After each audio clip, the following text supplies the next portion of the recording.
2018 Kia Stinger GT 3.3 TAWD. Back in 1964, the great Muhammad Ali famously taunted heavyweight title opponent Sonny Liston, saying he'd "float like a butterfly, sting like a bee" in their upcoming match.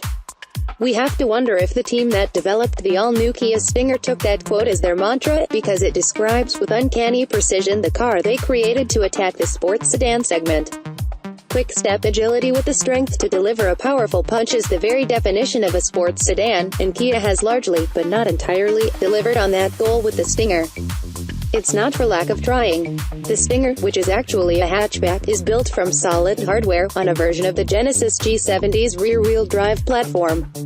In the sports sedan world, the Stinger is a tweener, splitting the size difference between cars like the BMW 3 Series and Mercedes-Benz C-Class and their larger stablemates, the 5 Series and E-Class. Powerful puncher. Following a few laps on the Nürburgring several months ago, this was our first drive of a Stinger GT on local roads.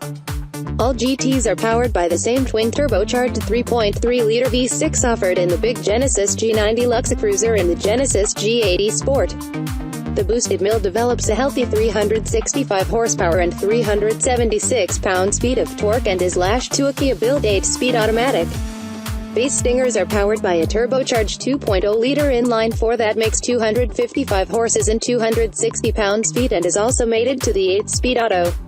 Both powertrains feed torque to the rear wheels but can be optionally mated to an all-wheel drive system that's rear biased and can send up to 50% of the available torque to the front wheels or 80% rearward.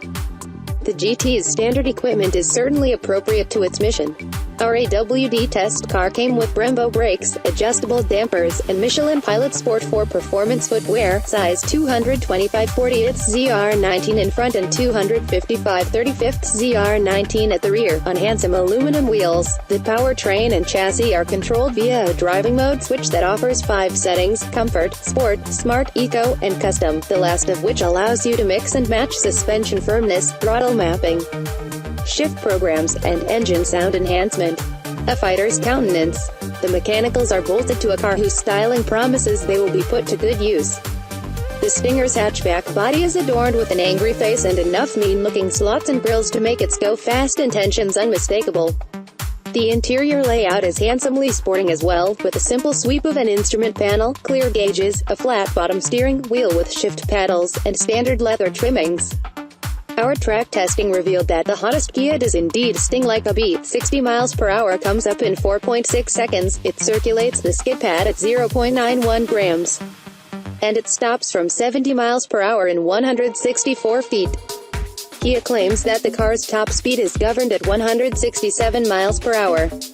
Those numbers match up well with larger, much more expensive performance sedans like some that competed in a recent comparison test, including the Audi A6 3.0T Competition and the Cadillac CT-SV Sport.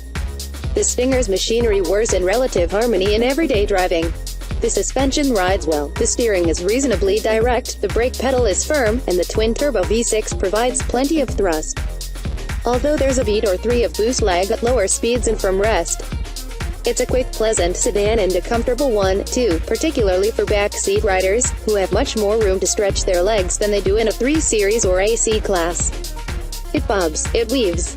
Unfortunately, when the asphalt writhes and your right foot goes down hard, the Stinger does sometimes float like a butterfly, and not in a good way.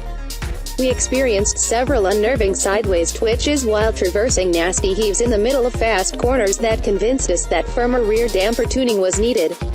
Despite the car's adjustable shocks and multiple driving modes, we couldn't find a setting that endowed the Stinger's chassis with the poise and feedback that cements the driver-car connection.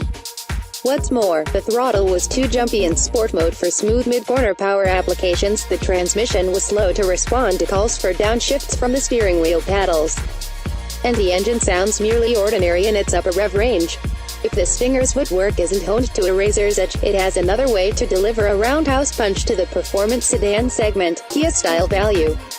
The base rear-drive GT comes with all the good stuff, including the twin-turbo V6, big tires, and Brembos, for $39,250.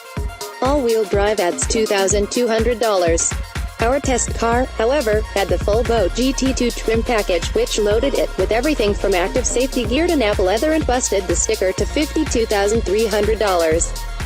At that price point, there are other attractive sports sedan alternatives.